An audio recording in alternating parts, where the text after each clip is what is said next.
कितने उपकार हैं तुम्हारे ऊपर।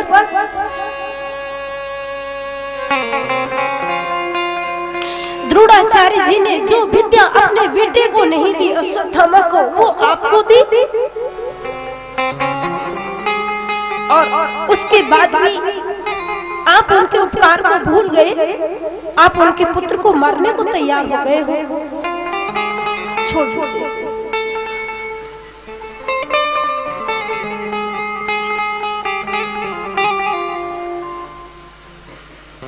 अंत में द्रौपदी ने कहा, हमारे बच्चों को मारा ही है तो भी छोड़ दीजिए। क्यों?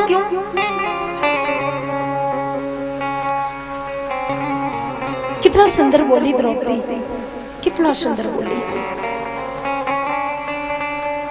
महाराज, मेरे 5 बेटे मर गए,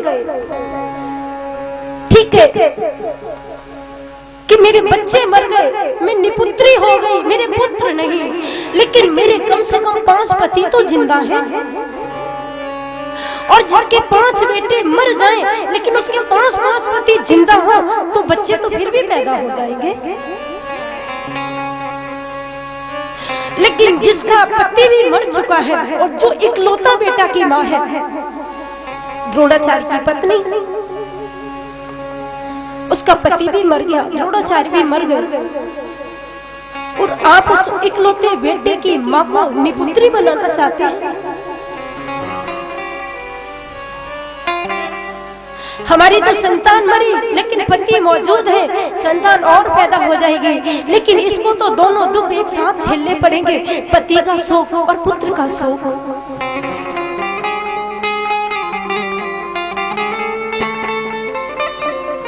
मैं एक मां हूं, मुझे पता है कि पुत्र वियोग में क्या होता है। नहीं, आप इसकी मां को निपुत्री मत बनाइए। मुच्चितामीशा ब्राह्मणो नितराम गुरु, ब्राह्मण बालक है, छोड़ दीजिए, बिल्कुल मत मारिए।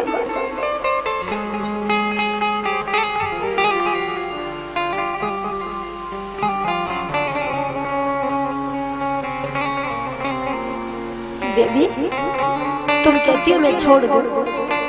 और भी थे पांडव, उनसे पूछा क्या करना। युधिष्ठिर ने कहा, धर्म सम्मत बात तो यही है, ब्राह्मण बालक है, छोड़ दो। भीम को ठीक नहीं लगा। भीम ने कहा वही बात, जहां देखो धर्म की बात, धर्म की बात। तुम नहीं मानोगे तो ये पाप करने को मैं तैयार हूं। मेरी गदा इसके सर को तोड़ के रहेगी, मेरी गदा से ये बचने वाला नहीं है, मारो इसे। नहीं, लेकिन द्रौपदी का निर्णय, भगवान ने कहा ठीक है, जो द्रौपदी कहती है बात तो ठीक है। तो बोले फिर क्या करना चाहिए? भगवान ने आदेश दिया, अर्जुन तुमने मारने की जो प्रतिज्ञा की है ना, तुम मारना भी तो है और छोड़ना भी है। अर्जुन ने कहा मारो और छोड़ो दोनों काम एकदम कैसे हो सकते हैं केशव? भगवान ने कहा अर्जुन, शरीर से मरने का नाम मरना नहीं होता है। गीता में भगवान ने कहा है,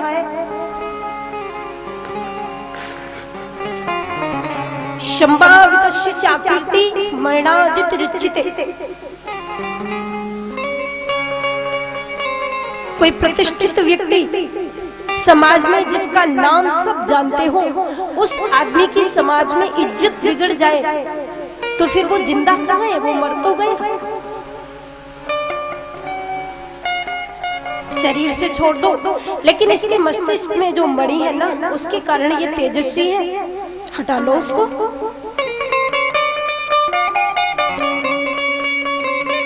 बस उसके सर से वो मणि निकाली अर्जुन ने, निस्तेज बनाकर उसे जिंदा छोड़ दिया और मार भी दिया।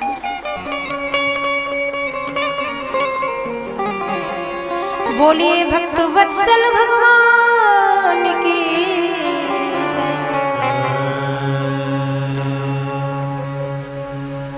आज अश्वत्थामा को ये ठीक नहीं लगा। अश्वत्थामा ने सोचा, अर्जुन ने मुझे पकड़ने के बाद बताओ छोड़ दिया, अब मैं जिंदा थोड़ी हूँ, मैं तो वैसे ही मर गया, इससे अच्छा तो वो मेरा प्राण ले लेता तो मुझे ठीक लगता।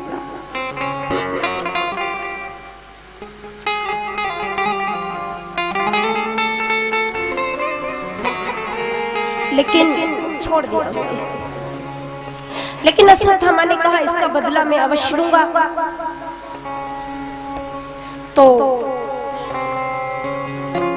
वंश तो निर्वंश हुआ, लेकिन अभी पूरा वंश निर्वंश नहीं हुआ। अभी तो उत्तरा के गर्भ में जो गर्भस्थ बालक है ना, अभिमन्यु का पुत्र 9 महीने पूरे होने जा रहे हैं, यदि वो पैदा हो गया तो वंश निर्वंश ना हुआ, उसे भी तो मारना है, लेकिन पैदा नहीं हुआ, गर्भ में ही खत्म करना है उसको। इसके लिए अश्वत्थामा ने ब्रह्मास्त्र को छोड़ा। भगवान ने अर्जुन को कहा, अर्जुन तुम क्या करोगे? अर्जुन तो एकांत में है, कुछ पता नहीं। इधर उत्तरा को लगा पता कि मेरे गर्भस्थ शिशु को ये मारने आ रहा है, ब्रह्मास्त्र मुझे जला दे, इसकी मुझे कोई परवाह नहीं, लेकिन मेरे गर्भ में जो बालक है वो बच जाए। भगवान ने कहा उत्तरा को, बेटी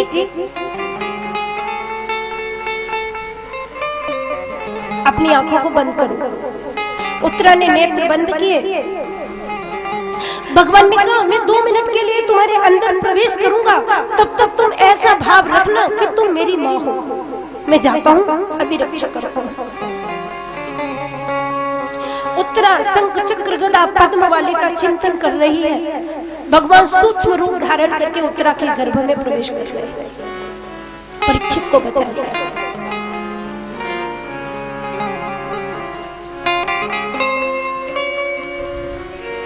बचा लिया परीक्षित को।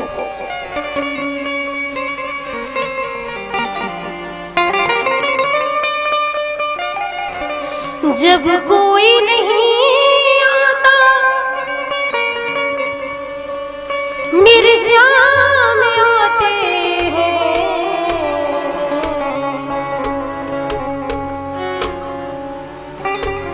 जब कोई नहीं आता मेरे सामने आते हैं, मेरे दुख के दिनों में वो बड़े काम आते हैं, मेरे दुख के दिनों में वो बड़े काम आते हैं।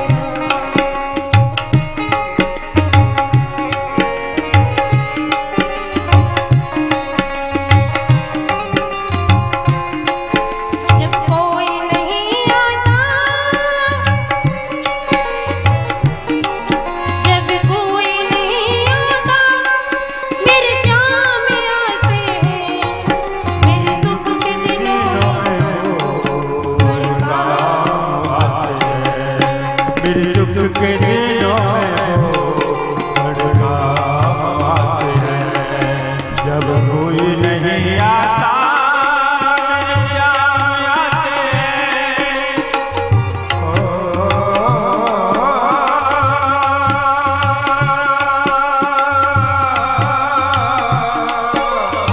कोई नहीं आता मेरे सामने आते हैं। मेरे दुख के दिनों में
के बिहारी भगवान की।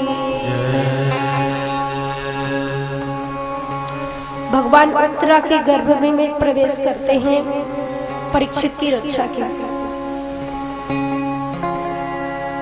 ब्रह्मास्त्र को नष्ट किया, उत्तरा प्रसन्न हुई। प्रभु गर्भ से बाहर आए और पूछा, ठीक हो माता, कैसा है स्वास्थ्य? हाथ जोड़ लिए। प्रभु, दसों दिशाओं में जिधर देखूं सब जगह मृत्यु नजर आ रही है, और उनके बीच में यदि कोई अपना है तो सिर्फ तू है। आपने मेरे गर्भस्थ शिशु को बचाया। प्रभु, आपका कोटि कोटि धन्यवाद।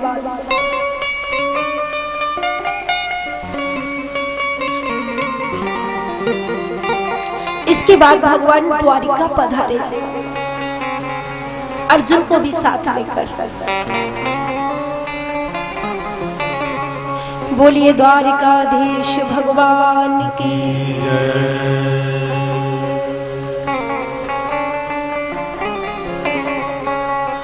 यम सर्वदेवं परमेश्वरं निष्केवलं ज्ञानमयं प्रधानम् वदन्ति नारायणमादिसिद्धं सिद्धेश्वरं तं शरणं प्रपद्ये।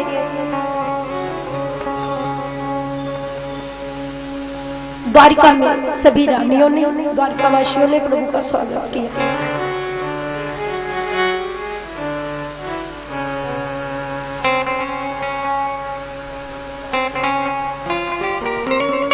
परीक्षित का जन्म हो गया। कृष्ण द्वारिका से आए।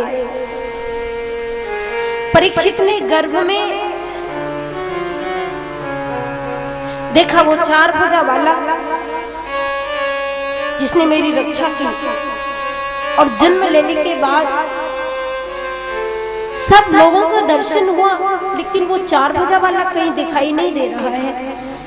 आंख फाड़ फाड़ कर परीक्षित देख रहे हैं। तब तक वंशी वाले आ गए। कुंती ने लिया परीक्षित को, कृष्ण की गोद में रख दिया। बोलिए भक्तवत्सल भगवान की।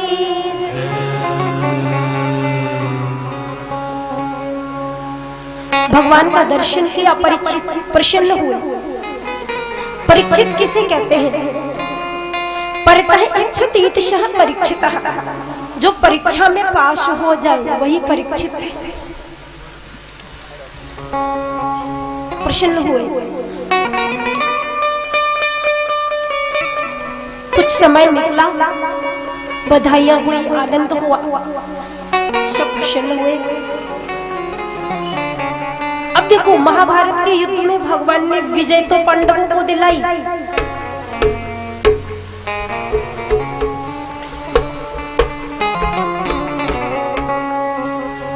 मृत्यु से सबको डर लगता है, सबको डर लगता है।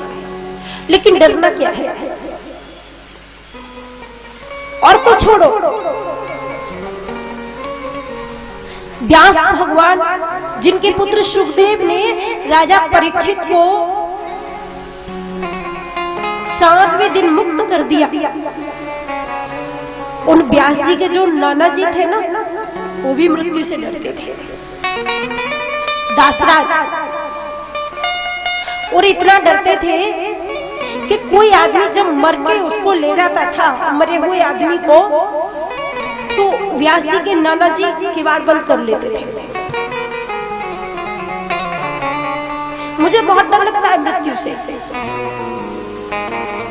कोई आदमी जब मर के निकलता था, सब किसी का निकले, सब यात्रा हो, तो दासराज को इतना डर लगता, खिड़की बंद कर लेते, किवाड़ बंद कर लेते।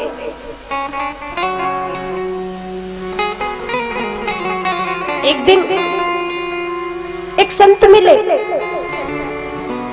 दासराज ने संत से कहा, बाबा मुझे मरने से बहुत डर लगता है, कुछ ऐसा करो मैं मरूं नहीं।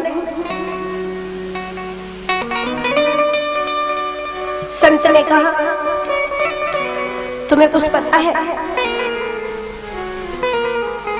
तुम्हारा जो नाती है ना, बेटी का बेटा व्यास, यदि वो चाहे ना तो मृत्यु से सदा तुम्हें मुक्ति दिला सकता है, तुम्हारी मौत को रोक सकता है। आप उससे कहो ना। तो दासराज ने कहा ठीक है। अब दासराज दौड़ते दौड़ते व्यास भगवान की कुटिया पर गए। व्यास जी ने देखा नाना जी आए हैं तो प्रणाम किया। कहो नाना जी कैसे आए? दासराज ने कहा, देखो बेटा व्यास, मुझे मरने से बहुत डर लगता है और मुझे लोगों ने बताया है कि तुम मौत के खाते में से, मौत के रजिस्टर में से मेरा नाम कैंसिल करवा सकते हो। आप कुछ करो ना ऐसा। तो व्यास ने कहा ठीक है, कोशिश करेंगे, लेकिन इतनी जल्दी क्यों? 2-4 दिन बाद यमराज के पास चलेंगे और उनसे कहेंगे कि अपने रजिस्टर में से हमारे नाना जी का नाम निकाल दो। व्यास जी ने सोचा 4-5 दिन किसने देखे और एक बीच में ही मर गए तो अभी चलो ना। बोले आज ही चलो। आज नहीं, अभी चलना है, चलो। अब व्यास जी ने दासराज को साथ में लिया, नाना जी को, और यमराज के यहाँ पहुंचे। यमराज ने देखा व्यास तो भगवान है, प्रणाम किया। आइए महाराज, धन्य हुए आपने मुझे दर्शन दिया। व्यास जी ने कहा, देखो यमराज, हम कोई विशेष काम से आए हैं, आदेश करिए। व्यास जी ने कहा, हमारे ये नाना जी हैं और इनको मरने से बहुत डर लगता है, आपको एक काम करना पड़ेगा। अपने यहाँ रजिस्टर में से इनका नाम खत्म कर दो, इनको मरना नहीं है। इनको मौत न आए, इनका नाम काट दीजिए, मृत्यु में मत इनकी गिनती करिए।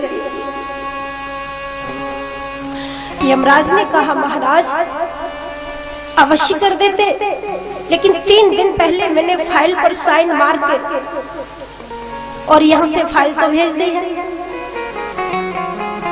और वो फाइल काल के पास पहुंच गई है। अब हमने तो साइन मार दिया, 3 दिन हो गए। तो बोले अब क्या करना चाहिए? दासराज ने कहा, बेटा काल के पास चलो। चलो। यमराज से कहा, तुम भी चलो, साइन तुम्हें भी तो करने पड़ेंगे, चलो। अब दासराज, नाना जी, व्यास जी और यमराज तीनों काल के पास पहुंचे। अंदर प्रवेश किया, स्वागत हुआ, कैसे आगमन हुआ? तो व्यास जी ने कहा, ये हमारे नाना जी हैं, ये यमराज जी हैं, आप जानते ही हैं। 3 दिन पहले महाराज यमराज ने जो फाइल साइन करके आपके यहाँ भेज दी है, उसमें से इनका नाम काटना है। काल ने कहा, महाराज थोड़ा जल्दी आते तो बात बनती, 1 दिन हो गया और कल ही मैंने उस रजिस्टर में साइन करके मैंने मृत्यु देवी के यहाँ भेज दिया है। मृत्यु देवी के यहाँ? तो बोले चलो मृत्यु देवी के पास। अब मृत्यु देवी के पास पहुंचे। नाना जी, व्यास जी, यमराज जी, काल देवता सब मृत्यु के पास पहुंचे। ये प्रस्ताव वहां भी रखा, बोले वो नाम काटना है रजिस्टर में से नाना जी का। मृत्यु देवी ने कहा बस बस अभी 1 घंटा हुआ है, मैंने साइन करके उसे अंतक के पास पहुंचा दिया है। अंतक वो होता है जो मारता है।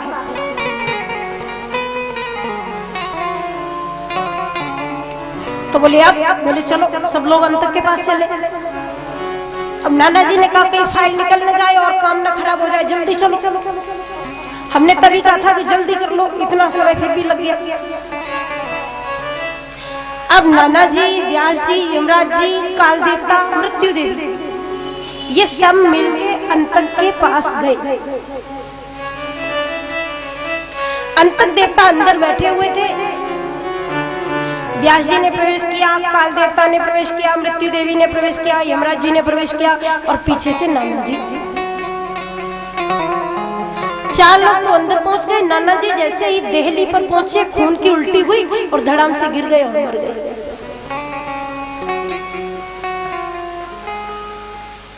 व्यास जी ने अंतक को कहा ये क्या हुआ? अरे इनके कारण तो हम 4 दिन से घूम रहे हैं, इनका तो नाम कटवाना था रजिस्टर में से, नाना जी तो मर गए। अंतक ने कहा व्यास भगवान से, प्रभु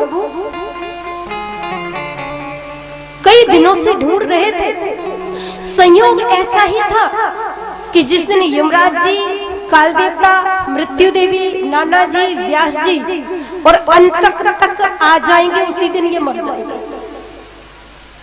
यदि ये आज यहाँ नहीं आते तो नहीं मरते, लेकिन हम इनको ढूंढ रहे थे। ऐसा संयोग, इतने लोग इकट्ठे कब हो, कैसे हो?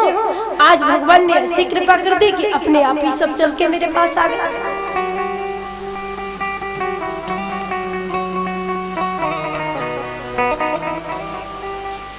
तुलसी जैसी भव तप्यता, तैसी मिले सहाय, आपने आवे ताई पही, ताई तहां ले जाए।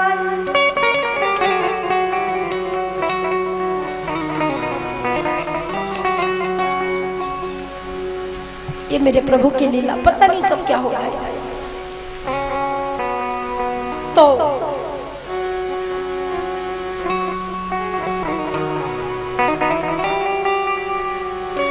परीक्षित का जन्म हुआ, भगवान ने आशीर्वाद दिया, ब्राह्मणों ने नामकरण संस्कार किया, जन्म कुंडली देखी और युधिष्ठिर जी को कहा राजन, ये संतान तुम्हारी बहुत खूबसूरत है,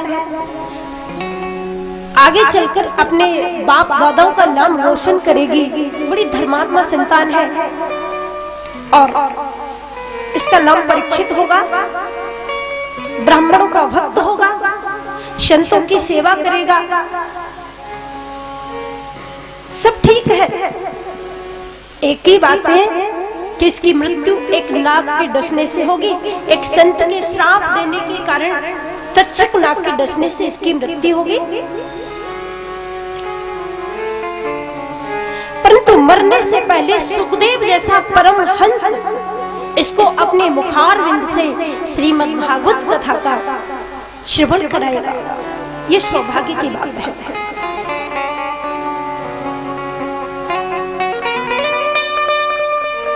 तो ये सब बात चलती रही।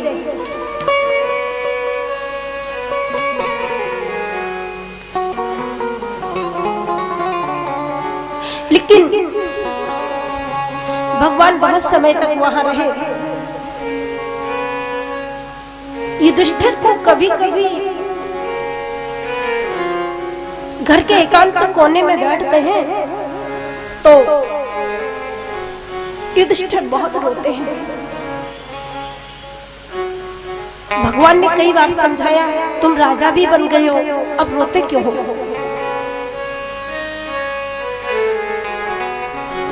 युधिष्ठिर ने कहा प्रभु, राजा बन गया तो क्या हुआ, लेकिन जब गद्दी पर बैठता हूं तो मन में बेचैनी होती है। अर्जुन ने भी यही कहा था, अपनों को मारने के बाद यदि स्वर्ग का भी राज्य मिल जाए तो क्या फायदा।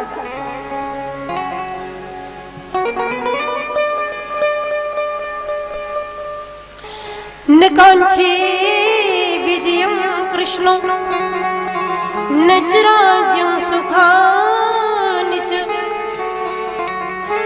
किं नो राज्येन गोविन्द किं भोगैर्जीवितेन वा। अपनों को मारकर मुझे सुख नहीं मिलता। भगवान ने समझाया, देखो तुमने किसी को नहीं मारा, तुम तो निमित्त मात्र थे। नहीं, युधिष्ठिर कहते हैं, प्रभु मैंने कितनी माताओं की गोद को उजाड़ दिया महाभारत के युद्ध में।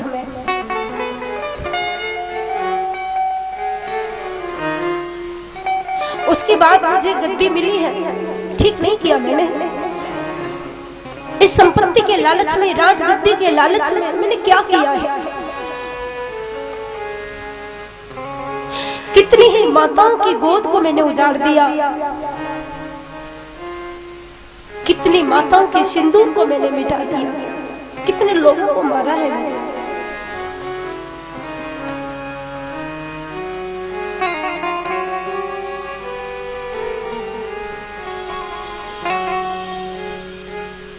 कितनी बहनों की राखियों को उजाड़ दिया, कितनी बहनों के भाई मारे गए होंगे, कितनी माताओं के बच्चे मारे गए होंगे, कितनी पत्नियों के पति मारे गए होंगे। उसके बाद मुझे ये गद्दी मिली।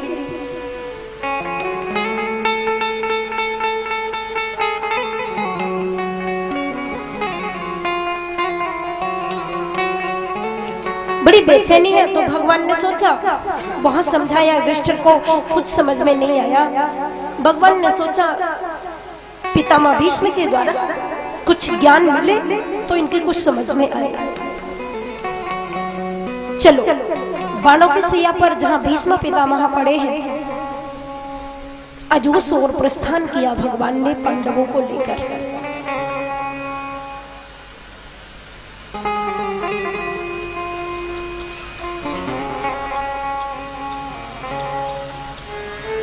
भगवान श्री कृष्ण पांडवों को लेकर के जा रहे पितामह भीष्म की ओर।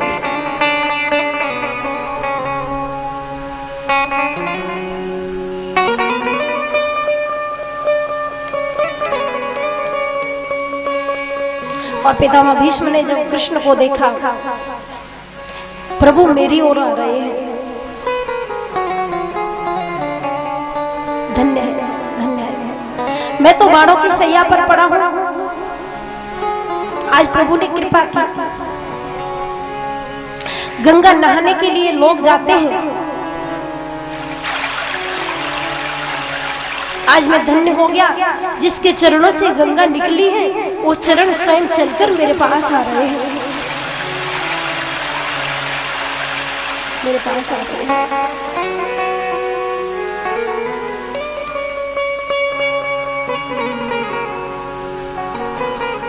पांचों पांडवों को लेकर, द्रौपदी को लेकर भगवान कृष्ण पितामह भीष्म के पास पहुंचे। और जब पहुंचे तो पितामह भीष्म ने सोचा, हाथ कैसे जोड़ूं, बाण लगे, हाथ जोड़ के प्रणाम नहीं कर सकता। मन के द्वारा प्रणाम किया भगवान को।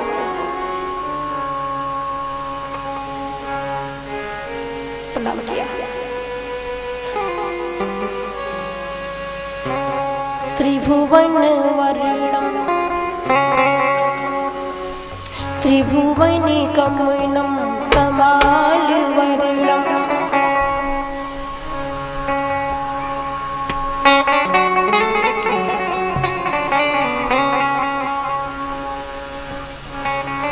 भयंकर मन ही भीष्म है। हाथ नहीं जोड़ सकते, मन के द्वारा प्रणाम कर लो। और मन के द्वारा प्रणाम किया। भगवान बिल्कुल नजदीक आए, प्रभु का दर्शन किया। मैं धन्य हुआ, प्रभु आपने कृपा की। वाह, आज पितामह भीष्म ने उस झांकी का दर्शन किया जब महाभारत के युद्ध में भगवान ने प्रतिज्ञा की थी कि मैं शस्त्र नहीं उठाऊंगा,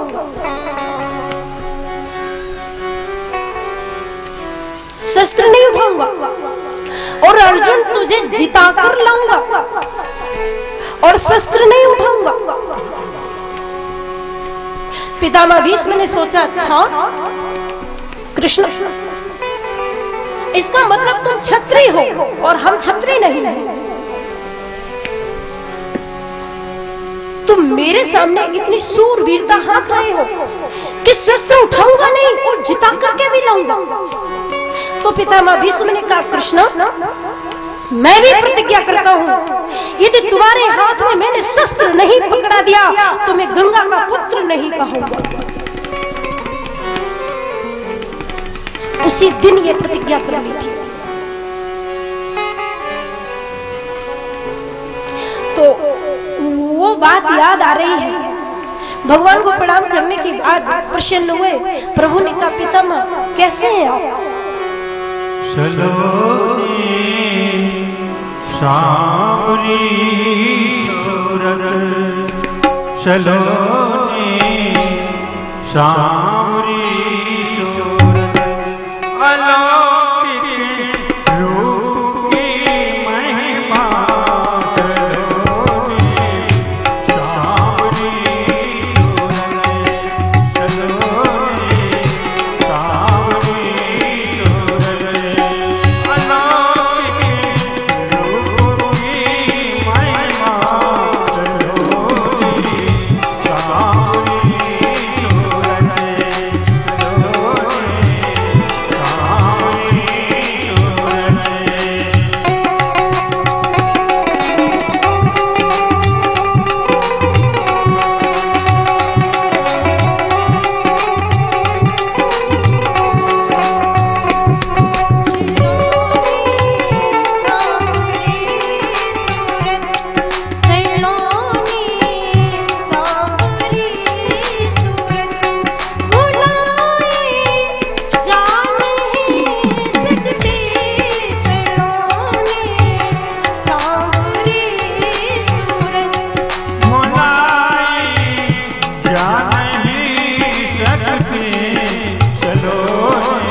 कान्हा, मुझे कुछ तो बनाओ, अपने अधरों से लगाओ।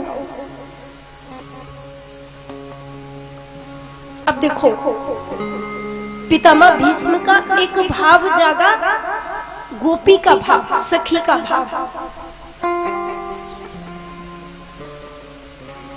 याद आ रही है पितामह भीष्म को। जब मैंने प्रतिज्ञा की, कृष्ण ने प्रतिज्ञा की, शस्त्र नहीं उठाऊंगा अर्जुन, और तुझे जीता के लाऊंगा, विजय दिलवाऊंगा।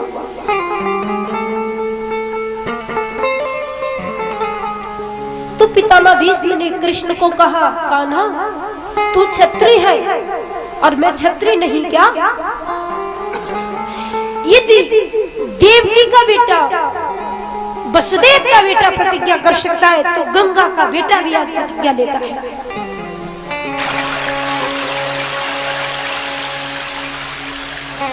तेरे हाथ में यदि मैंने शस्त्र नहीं गहलवा दिया,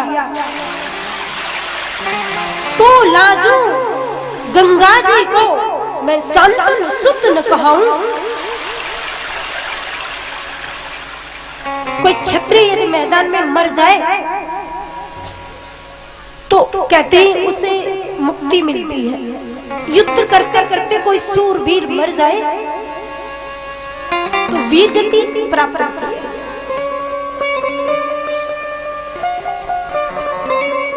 लेकिन पितामह भीष्म कहते हैं, यदि मैंने तुम्हें शस्त्र नहीं उठवा दिया तो मैं क्षत्रिय नहीं, गंगा का बेटा नहीं, संतों का पुत्र नहीं, और मरने के बाद मेरा शरीर उल्टा पड़े, मुझे वीर गति न मिले, मुझे अधम गति मिले। तो आज पितामह भीष्म को याद आ रही है, हे देवकी नंदन, हे ठाकुर, आप भले ही भूल गए हैं लेकिन मैं कुछ नहीं भूला। उस समय की याद आ रही है।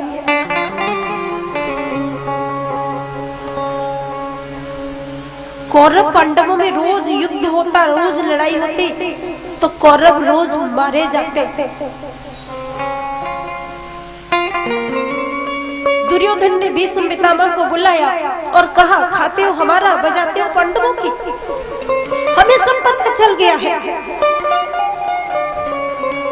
पितामह, तुम नहीं चाहते कि मेरी जीत हो, इसलिए रोज हमारी सेना का नुकसान हो रहा है, रोज सेना का नाश होता जा रहा है। और ये बात पितामह को अच्छी नहीं लगी। दुर्योधन से कहा, खबरदार यदि ऐसी बात कही। दुर्योधन, क्या मैं तेरा अन्न खाता हूं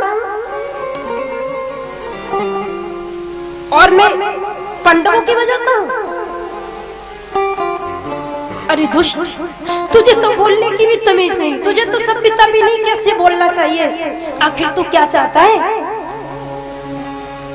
तुझे प्राण प्यारे हैं ना, तुझे बात प्यारी नहीं, तुझे धर्म प्यारा नहीं, तुझे प्राण चाहिए ना, तुझे मौत नहीं चाहिए। ठीक है, आज मैं तुझे बोलता हूं,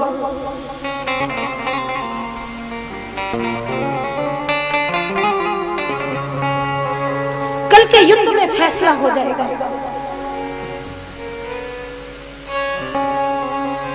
या तो तेरी जीत हो जाएगी या पितामह भीष्म नहीं रहेगा।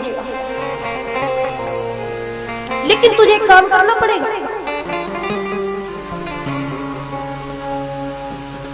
शाम को युद्ध विश्राम के बाद रात्रि के समय ब्रह्म मुहूर्त में 4 बजे मैं अपने शिविर में भगवान का ध्यान करता हूं, चिंतन करता हूं।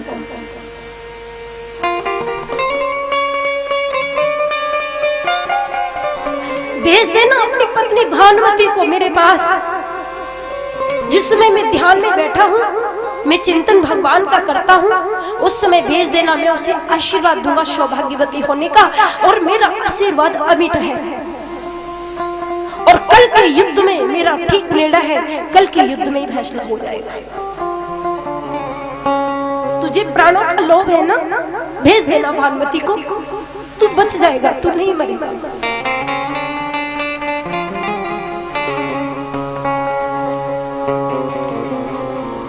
पितामह, इसीलिए तो मैंने आपको थोड़ा गर्म किया था ना, आप तो ठंडे पड़ गए थे। आपके आशीर्वाद की मुझे जरूरत है, कृपा करो। ठीक है। अब पितामह भीष्म रात्रि के समय अपने शिविर में जाकर ध्यान किया। योगी है ना भीष्म, तो बस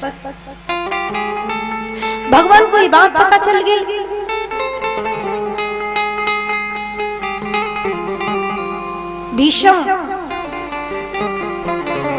भीष्म की प्रतिज्ञा भीष्म होती है, कल फैसला होगा।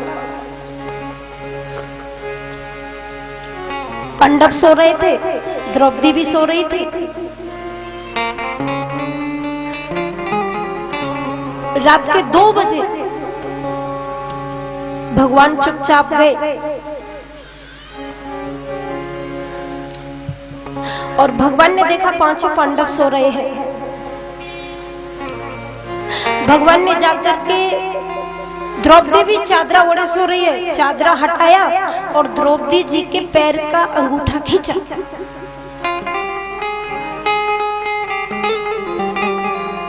कृष्णा जागी, कौन हो? और जब देखा कृष्ण को, कौन? हाँ तुम? भगवान ने इशारा किया, चुप, बोला नहीं।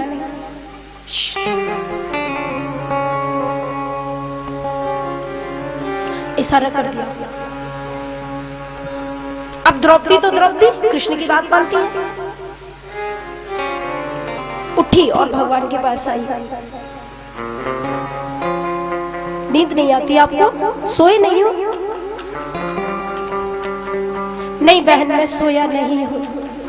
और यदि मैं सो गया तो तेरा भाग्य सो जाएगा आज। क्या बात है, आप क्यों परेशान हो? भगवान ने कहा तू चल, तुझे मेरे साथ चलना होगा। कहां जाऊं? अभी 1 घंटे के बाद तुझे प्रातः काल की बेला में ब्रह्म मुहूर्त में 4 बजे पितामह भीष्म के कक्ष में जाना होगा।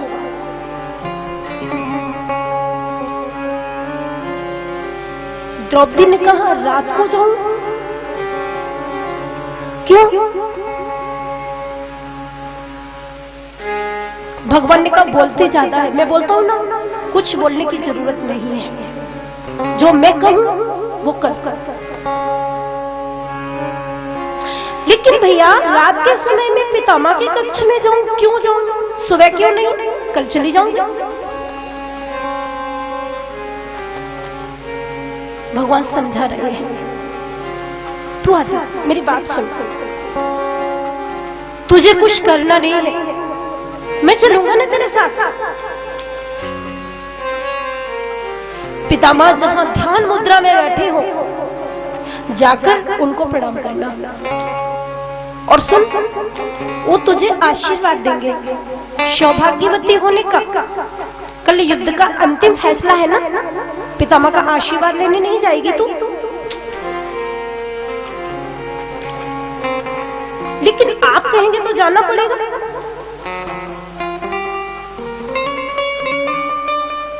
किसी को बताया नहीं। भगवान ने द्रौपदी को साथ में लिया, चल दिया। अब भगवान रास्ते में द्रौपदी को समझाते जा रहे हैं, तू बड़बोली बहुत है, बोलती ज्यादा है, थोड़ा जीभ को कंट्रोल में रखना, बोलना कुछ नहीं, चुपचाप से जाना है और घूंघट थोड़ा लंबा कर लेना। जब तू प्रणाम करेगी ना तो वो सौभाग्यवती होने का आशीर्वाद देंगे। घूंघट लंबा किए वापस लौट के आ जाना, बोलना कुछ नहीं।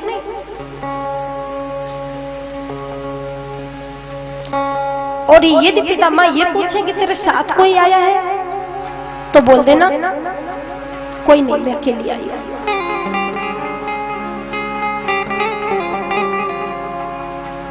द्रौपदी जी ने कहा झूठ बोलोगे? झूठ बोलूंगी? आप झूठ बुलवाएंगे मुझसे?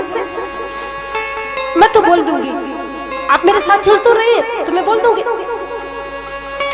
भगवान ने कहा नहीं नहीं, मैं बोलता हूं ना, ज्यादा मत बोल, कुछ मत बोलना। पितामह अवश्य पूछेंगे तेरे साथ कौन आया है, और यदि बगैर बताए तुझसे न रहा जाए तो ज्यादा पूछे तो बोलना मेरा नौकर आया है मेरे साथ।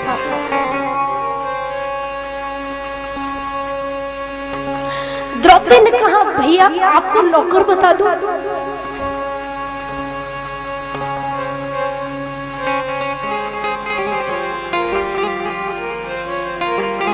जिसने मुझे जीवन का दान किया, जिसने मेरी इज्जत को बचाया, जिसके ऊपर मेरा जीवन निर्भर है, उसे मैं नौकर बताऊं? भैया ये संभव नहीं कि मैं आपको नौकर बताऊं। मैं 1000 झूठ बोल सकती हूँ, लेकिन अपने प्यारे कृष्ण को नौकर नहीं बता सकती।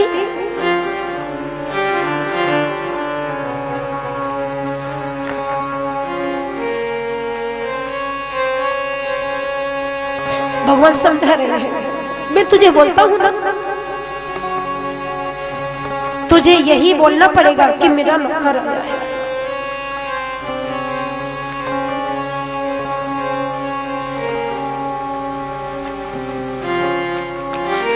द्रौपदी को साथ लेके गए और जो चरण पादुकाएं थी ना, खड़ा आवाज हो रही है उनकी। भगवान ने कहा उतारो इसे, मैं अपने सिर पर रख लूं। चरण पादुकाओं को ठाकुर जी ने सर पर धारण किया।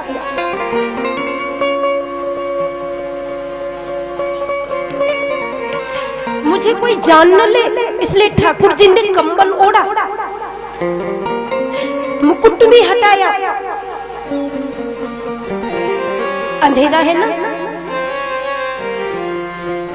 द्रौपदी को पीछे किया, आगे कृष्ण, और लालटेन को हाथ में लिया। आजा मेरे पीछे। और चली द्रौपदी।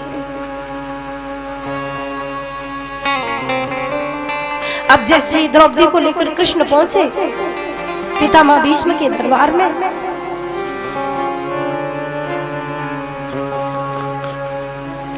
उनके मंत्री संतरी लगे थे, पितामह के नौकर चाकर चौकीदार द्वारपाल।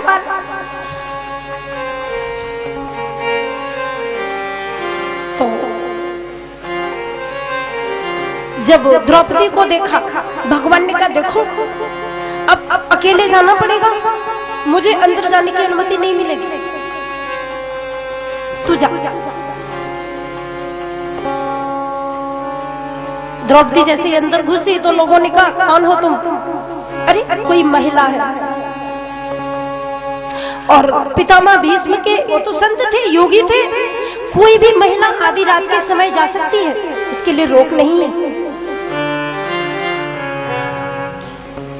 परम योगी है ना, कोई जा रही होगी आशीर्वाद लेने।